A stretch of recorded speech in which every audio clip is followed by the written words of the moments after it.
마태복음 27장 27절에 44절의 그 말씀을 보면서 사실은 질문이 좀 생겼어요. 질문. 저는 이제 설교를 준비할 때 월요일부터 그 본문을 좀 한번 살펴보거든요. 그리고 계속해서 그 본문을 이제 묵상을 해요. 근데 질문이 생각나더라고요. 예수님 왜 그러셨는지. 이제 마태복음 한 번만 더 하면 이제 마태복음 끝을 납니다. 2월 초까지만 하고 12째 주는 이제 마가복음 들어갈 것 같아요. 근데 이제 마지막 그 장면들을 보면서 예수님 왜 그러셨어요? 예수님 도대체 왜 그러신 거예요? 라는 질문이 저한테 계속 생겼습니다. 제가 여러분에게 영화를 하나 추천해 드리려고 그래요. 정말 봤으면 좋겠어요. 강력 추천입니다. Do You Believe라는 신을 믿습니까? 라는 영화인데 2015년도에 나왔더라고요. 근데 그 영화가 길거리에서 아마 화면 저기 있죠, 사진. 이렇게 길거리에서 십자가를 들고 지나가는 전도자가 있어요. 근데 이제 제가 눈여겨 본 장면은 바로 이 장면인데, 이분이 이렇게 전하면서 다니는데 목사 한 분이 성도를 차로 병원에서 집에 데려다주고 오던 중에 이분을 만나요. 이분을 만나는데 반가운 나머지 창문을 쭉 내려요. 그러니까 이분이 그 분에게 이제 실례합니다 했더니 이분이 그분에게 다가가서 질문을 해요. 젊은 양반, 당신 그리스도의 십자가를 믿습니까? 이렇게 이야기하니까 자기 자신이 목사잖아요. 그러니까 이제 웃어요. 살짝 웃으면서 저는 목사인걸요? 이렇게 이야기를 합니다. 당신은 내 질문에 대한 답을 안 했어요. 그렇게 말해요, 이 전도자가. 그게 중요하지 않다는 거죠. 당신은 이 그리스도의 십자가를 믿습니까? 이렇게 질문하니까 약간은 이제 겸연쩍은 표정으로 네, 믿습니다. 이렇게 이야기해요. 그래서 계속 그 대답에 대해서 이분이 이제 말을 이어가는 겁니다. 뭐라고 이어가냐면 그리스도의 그 십자가는 피로 고통을 느끼고 있습니다. 이렇게 이야기를 해요. 그러면서 사람들은 사랑하고 용서하고 그것을 행동하면서 살아가야 되는데 이제 그러지 못한다라는 뜻에서 말씀을 그 목사님한테 이분이 이야기를 하는 거예요. 그리고 나서 그 당신이 만약에 그리스도의 십자가를 믿는 다음 그 다음은 뭔지 아십니까? 나는 어떻게 살아가야 될 것인가? 그렇게 이제 말을 건네요. 그러는데 그 말을 듣고 이 목사님이 밤새 집에서 고민을 한 거예요. 그 말에 충격을 좀 받았어요. 나는 목사인데 과연 이 피 묻은 그리스도의 십자가의 그 고통, 정말 그 사랑하고 용서하면서 행동하고 있는가?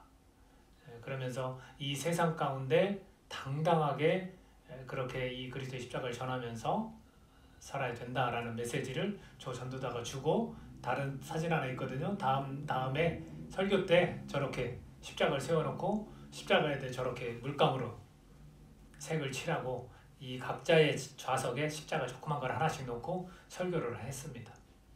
그리고 그 설교를 통해서 많은 사람들이 깨달음을 얻고 행하는 그런 삶을 살아야겠다라는 결단을 하게 돼서 그 내용을 가지고 영화가 전체적으로 이렇게 이어지는 그런 부분인데 참 많은 깨달음을 주는 것 같아서 좋습니다. 사실 이 영화가 만들어졌을 때 야고보서 2장 7절을 가지고 이 이야기를 전개하는 거예요.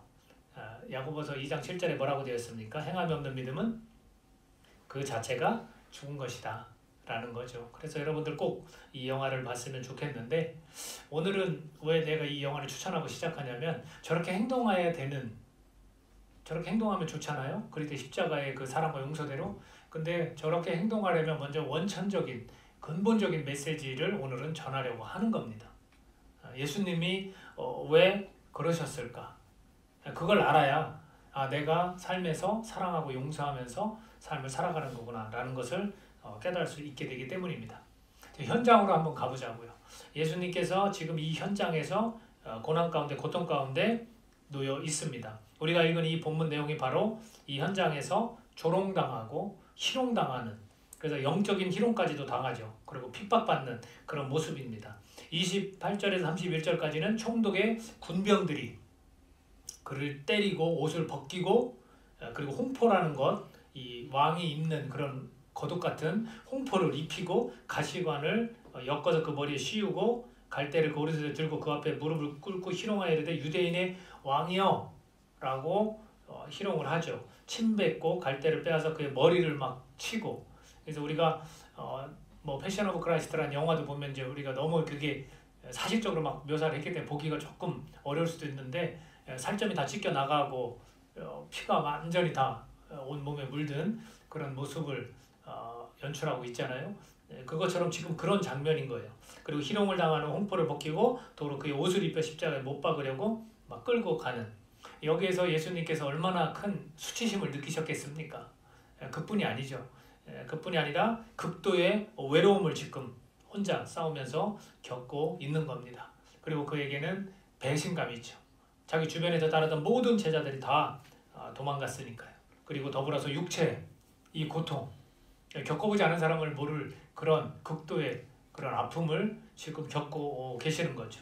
심지어 십자가에 달려서는 아버지께서도 자기를 버렸다라는 표현을 46절에 가서 엘리 라마 사박다니 이렇게 고백을 하시죠. 이것은 아람어로 나의 하나님 어찌하여 나를 버리셨나이까. 자, 이런 입장에 지금 주님은 놓여 있으시다는 거죠. 여러분, 죄가 없으신 분이 왜 십자가는 죄인들을 죽이는 그런 처형의 어떤 도구, 가장 고통스러운 그런 처형의 방법이거든요. 근데 왜 죄가 없으신 분이 왜 그러셨을까라는 거예요. 우리는 조금만 억울해도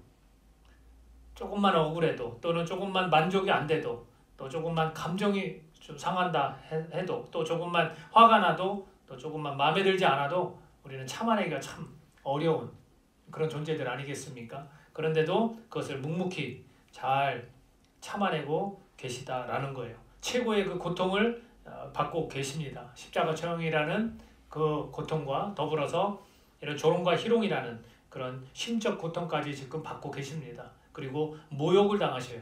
39절에서 44절까지 말씀을 보면 지나가는 사람들이 자기 머리를 막 흔들면서 예수를 모욕하는 거예요. 손가락질하는 거예요. 성전을 헐고 사흘에 짓는 자여 내가 만일 하나님의 아들이든 자기를 구원하고 십자가에서 내려와봐 라고 모욕을 하죠. 그뿐이 아닙니다. 대제사장들과 서기관들도 장로들도 함께 희롱하여 말하죠. 그가 남은 구원하였을 때 자기는 구원할 수 없다. 그가 이스라엘의 왕이로다. 지금 십자가에서 내려올지어다. 그리하면 우리가 믿겠노라. 사실 이들은 믿지 않아요. 그런데도 그렇게 하겠다고 막 모욕을 주고 있다라는 겁니다. 또 그가 하나님을 신뢰하니 하나님이 원하시면 이제 그를 구원하실지라 그의 말이 나는 하나님의 아들이라 하였도다. 믿지 않는 거죠. 하나님의 아들이심을 믿지 않는 거죠. 그러면서 함께 십자가에 못 박힌 강도들도 이와 같이 욕하더라. 따져보면 예수님은 지금 주변에 있는 모든 사람한테 모욕을 당하는 거예요. 모든 무리한테 모욕을 당하고 있다라는 거죠. 근데 이것을 견디고 참아내시는 주님의 모습을 오늘 우리는 볼 수 있다는 거죠. 예수님을 따르고 우리가 믿는 자라면 인내, 그리고 이런 오래 참을 수 있음, 이런 것들을 해야 하지 않을까라는 생각이 들었습니다. 우리에게도 고통과 어려움들이 왜 없겠어요. 그러나 예수님이 이렇게 참아내신 것처럼 무엇인가를 위해서 이렇게 참아내신 거예요. 우리도 그분을 따르고 그분을 믿는 자라면 우리도 그 고통 가운데서 우리가 인내하고 참아내는 그런 또 신앙의 정신들이 있으면 좋겠어요. 왜 그러셨는지를 우리가 안다면, 그것 때문에 이런 고통을 겪는 것은 우리가 안다면 우리가 더욱 그렇게 인내하고 오래 참을 수 있게 되지 않을까라는 생각을 가져봅니다. 왜 그러셨을까를 4가지 정도만 제가 말씀을 드리려고 합니다. 예수님이 왜 그러셨을까? 그 첫 번째는 주님께서 그렇게 하신 이유, 첫 번째는 모든 사람들의 죄를 위해서 십자가를 지셨다라는 거예요. 모든 사람들의 죄를 위해서 십자가를 지셨다라는 거죠. 죄가 없으신 분이에요. 그런 분이 죄를 진 자처럼 십자가에 달려 죽으신다는 거죠. 대신 죄를 지셨다. 그래서 우리가 뭐 대속이다라는 말, 그런 표현을 쓰잖아요. 대신 죄를 뒤집어 쓰고 속죄, 죄를 면하게 해주셨다라는 표현을 쓰고 있거든요. 그래서 히브리서 4장 15절에 보니까 모든 일에 우리와 똑같이 시험을 받으신 이로되 죄는 없으시니라. 인간의 연약함과 인간의 고통과 아픔을 다 하시는 거예요. 같이 인간처럼 시험을 받으시는 분이시지만 죄는 없다라고 성경은 그렇게 말씀해주고 있습니다. 디모데전서 2장 4절에 보니까 모든 사람이 구원을 받으며 진리를 아는 데 이르기를 원하시느니라 라고 되어 있습니다.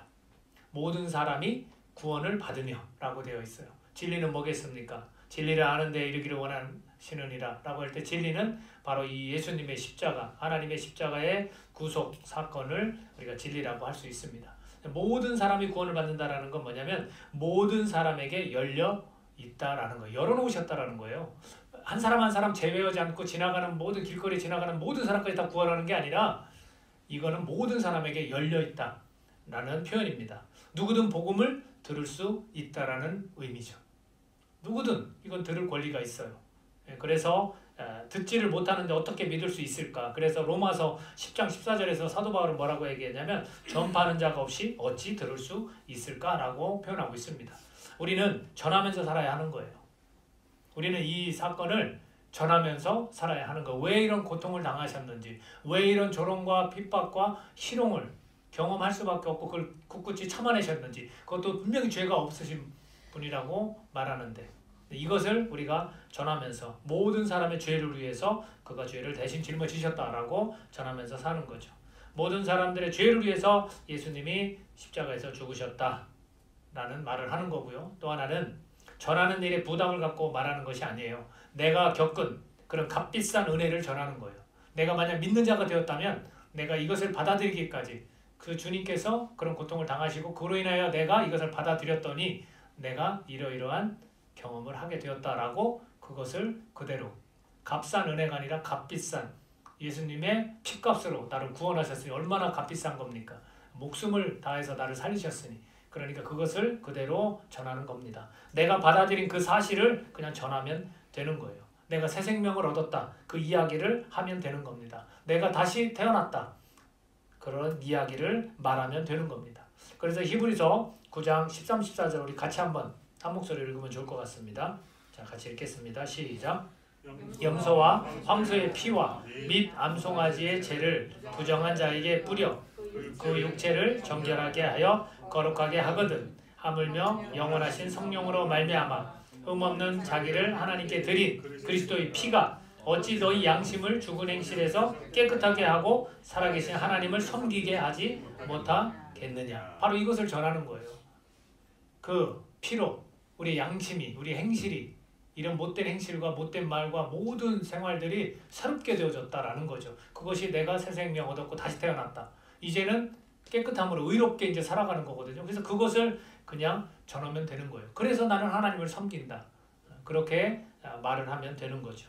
죄를 대신 지시고 죄를 용서해 주셨기 때문에 다시 태어난 새 생명에 관해 이야기하는 것이 가능하다라는 겁니다. 예수님께서 바로 이렇게 모든 사람의 죄를 위해서 십자가를 지셨다라는 거. 두 번째로 예수님은 왜 그러셨을까? 왜 그러셨을까요? 나의 영원한 생명, 우리 각 개인의 영원한 생명을 위해서 피 흘려 주셨다라는 거예요. 우리 개인의 영생을 위해서 고통을 당하셨다라는 겁니다. 피 흘림 없이는 사함이 없다라고 그랬어요. 피 흘림이 있어야만 죄가 사해지는 거거든요. 그래서 그 피 흘림 때문에 내가 영원한 생명을 얻었다라는 거예요. 죄가 없어졌기 때문에 우리는 심판을 받지 않아요. 죄가 있으면 어떻게 돼요? 심판받는 거죠. 그래서 판결을 내리잖아요. 근데 우리는 판결 받을 필요가 없어요. 왜? 죄가 없기 때문에. 우리의 죄를 대신 지셔서 그 피로, 지금 피를 흘려야만 죄가 사해지는데 이것은 단번에 드린 제사다 그랬어요. 매번 제사장들이 걱정하는 게 뭐냐면 매 년마다, 매 때마다, 절기마다 이 동물을 잡는 거야. 그래서 막 피를 뿌리잖아요. 그럼 너 이제 죄 없어. 근데 다음에 또 그것을 또 드려야 되지만 예수님은 이제 모든 사람을 위해서 십자가에 달려서 피를 딱 흘리심으로 단번에 제사로 끝난 거죠. 그렇기 때문에 심판을 받지 않고 영원한 생명을 누리는 천국으로 우리는 가게 되는 거예요. 하나님 나라는 죄가 없어야만 갈 수 있는 곳이기 때문에 그래요. 그러니까 얼마나 놀라운 이 사실입니까? 얼마나 값진 은혜인지 모른다라는 거죠. 요한복음 1장 12절에서 뭐라고 말합니까? 영접하는 자, 곧 그 이름을 믿는 자들에게는 하나님의 자녀가 되는 권세를 주셨다라는 거예요. 우리가 이 사실을, 이 사건, 고통당한 이 사실을 죄를 대신 짊어지신 걸 믿고 예수님을 받아들이면 우리 하나님의 이제는 자녀가 된 거예요. 그렇다면 우리는 천국으로 가는 거예요. 왜? 하나님의 집이 있거든요. 그래서 우리를 본향이라고 표현하는데 우리는 그 본향에 우리가 가는 거예요. 요한복음 3장 16절에서 뭐라고 말합니까? 하나님이 세상을 이처럼 사랑하사 독생자를 주셨으니 이는 저를 믿는 자마다 멸망하지 않고 영생을 얻게 하려 하심이라 라고 되어 있어요. 그걸 믿는 자들은 영원한 생명을 얻게 되는 거고 심판받지 않으니까 멸망하지 않습니다. 요한복음 5장 24절에서는 내가 진실로 진실로 너희에게 이르노니 내 말을 듣고 또 나 보내신 이를 믿는 자는 영생을 얻었고, 예수님이 하나님의 아들이고 그걸 보내신 분, 계획하신 분 하나님을 믿는 자는 이미 영생을 얻었다라는 거예요. 그리고 심판에 이르지 아니하나니 사망에서 생명으로 옮겨졌느니라. 심판받지 않는다는 거 뭐냐면 정죄받지 않는다는 거예요. 우리가 정죄받지 않고 심판받지 않고 사망에서 생명으로 옮겨졌다라는 겁니다. 바로 이것으로 해서 우리 각 개인의 영원한 생명으로 해서 예수님께서는 이런 고통을 지금 참아내고 견디고 십자가를 지고 계시다는 거예요. 세 번째는 뭐냐면 왜 그러셨을까? 주님 왜 그러셨습니까? 이것은 부활의 증거가 되시기 위해서 죽으셨다는 거예요. 부활의 증거가 되시기 위해서. 그래서 사람들이 표적을 더 요구했을 때, 유대인들이 요구했을 때 내가 너에게 줄 수 있는 표적은 단 하나다. 뭐예요? 요나의 표적밖에 없다라고 그랬어요. 요나의 표적은 바로 물고기 뱃속에서 3일 동안 있다가 살아난 것처럼, 그것을 유대인들이 모두가 다 알고 있었던 것처럼 나도 죽고 이 무덤 속에 있다가 다시 생명이 완전히 끊기고 나서 다시 부활한다, 살아난다 라는 의미로 말씀을 해주신 겁니다. 이 육체의 부활을 분명하게 보여주신 거예요. 십자가를 죽고 사흘 만에 성경에서 말한 대로 그대로 살아나셨어요. 근데 놀랍게도 우리가 가장 의심스러운 복음의 내용이 바로 이 부분이에요. 내가 정말로 이 육체가 부활할까? 여러분 그거 믿으세요? 그것을 이미 증거로 보여주셨어요. 예수님께서 육체의 몸으로 이 땅에 오셔서 정말 그 목숨이 생명이 다 완전히 끊어지고 그리고 나서 다시 사흘 만에 살아나신 것처럼, 그리고 손에 있는 못자국도 옆구리에 있는 창자국도 제자들에게 보여주신 것처럼 완전한 부활, 육체의 부활을 우리에게 증거해 주신다는 거예요. 그것 때문에 그런 경험을 하나님 말씀에 순종하면서 그런 경험을 할 수밖에 없었다라는 겁니다. 그래서 제자들에게 나타났고요. 제자들 나타나기 전에 이 두 여인에게 나타나셨죠. 그리고서 500여 형제들에게 보이셨다라고 성경은 말씀하고 있습니다. 여러분 이 부활이 빠지면요, 삶의 기쁨과 소망이 약화되는 것을 우리가 보게 되는 거예요. 부활, 내가 이 육체가 나중에 우리는 늙잖아요. 늙어도 죽어요. 분명히 이 땅에서 사망하지만 그것을 사망이라고 표현하지 않아요. 성경은 뭐라고 해요? 잠잔다. 그리고 주님 오시는 그날에 우리는 다 깨어난다 라는 거예요. 바로 이 부활을, 육체의 부활을 우리가 간직하고 믿어야만 우리 삶에서 기쁨과 소망이 넘쳐나는 거예요. 우리는 죽는 자들이 아니에요. 영원한 생명을 얻은 자들입니다. 그래서 그 부활을 직접 보여주신 겁니다. 요한복음 6장 40절에 보니까 내 아버지의 뜻은 아들을 보고 믿는 자마다 영생을 얻는 이것이니 마지막 날에 내가 이를 다시 살리리라 하시니라. 아멘. 이게 진짜 복음이에요. 이 부활, 우리가 다시 살아난다는 거, 육체가 살아난다는 거, 이것 때문에 주님께서 몸소 십자가에 달려 목숨이 다 끊어지는 죽는 경험을 하게 되신 거라. 마지막으로 네 번째, 왜 주님 그러셨습니까? 주님 왜 그러셨습니까? 그것은 용서라는 사랑을 보여주시기 위해서 십자가의 죽음을 택하신 거예요.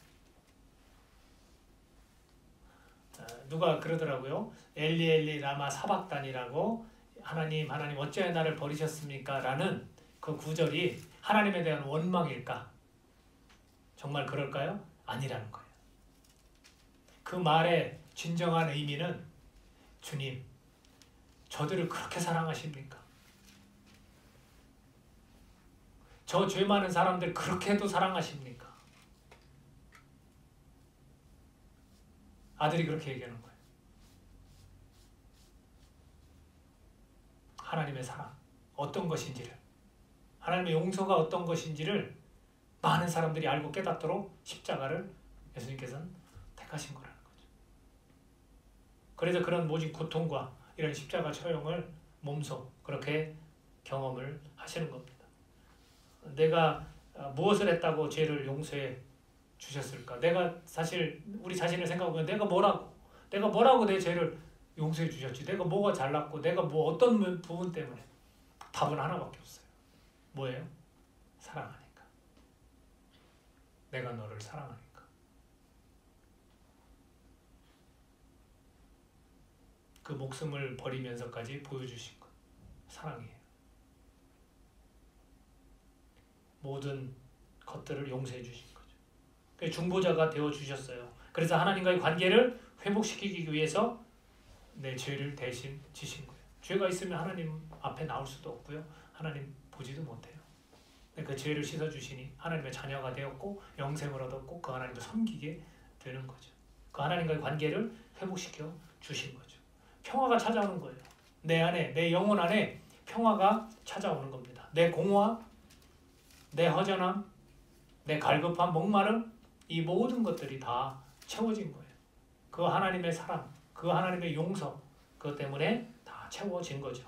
그래서 우리가 이웃들과의 사랑의 관계가 하나하나씩 맺어져 가기 시작한다는 겁니다. 여러분, 천국이 여기 있다 저기 있다 그랬어요? 하나님 나라는 여기 있다 저기 있다 한 게 아니라 내 안에 있다. 바로 이런 걸 느끼는 거예요. 하나님과의 관계가 회복되면 평화 가운데 그걸 느끼는 거예요. 아, 내 안에 천국이 있구나. 그러니까 사람들과 관계 속에서도 이것이 하나하나씩 꽃피워져 가는, 사랑의 관계가 맺어져 가는 이런 삶으로 우리가 변화된다는 거죠. 그래서 천국은 내 마음에 있다는 그 말씀 우리가 깨닫게 되고 그 공동체들의 행복이 찾아오기 시작한다는 거예요. 여러분, 가족 공동체 용서가 안 돼요.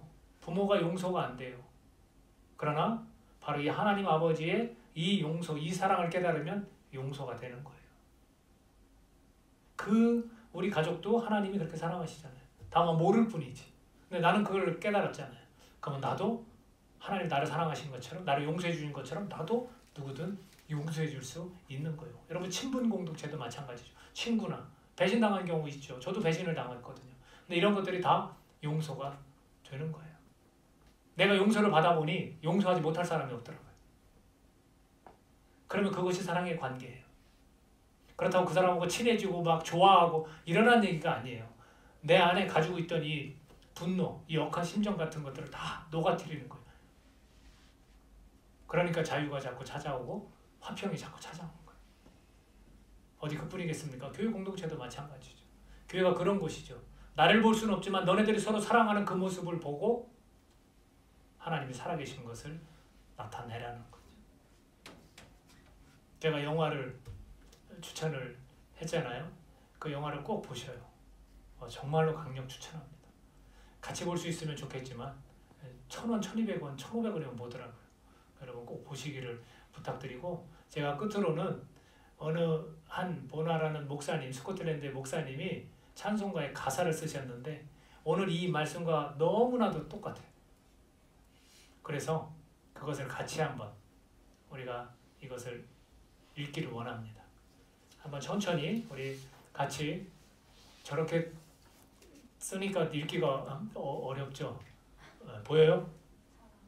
잘 안 보이는구나. 82장. 혹시 찬송가 있으신 분은 그렇게 읽으면 더 좋을 것 같아요. 제가 혼자 읽을까 하다가 같이 읽는 게 더 은혜가 될 것 같아서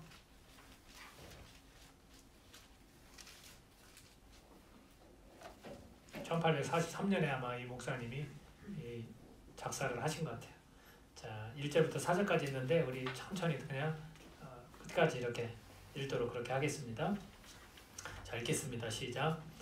성부의 어린 양 이 죄 지고 가시니 내 몸에 당할 형벌 다 대신 하셨네. 내 죄가 추악하나 그 피로 씻으면 눈같이 희게 되어 티 하나 없으리.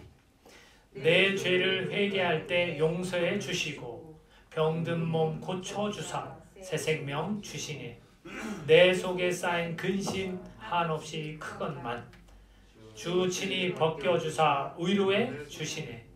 내 주를 의지하니 내 마음이 편하고 주 나를 붙드시니 내 앞길 환하다. 임마누엘 주 예수 끝없는 그 사랑 그 향기 바람 타고 온 땅에 퍼지네. 주 예수 본을 받아 온유한 마음과 겸손한 마음으로 섬기며 살리라. 나 주의 뒤를 따라 저 천국 이르러 천사의 노래 따라 주 찬송하리라. 아멘. 너무나 감동이 됐어요. 오늘 이 말씀과 예수님이 왜 그러셨는지,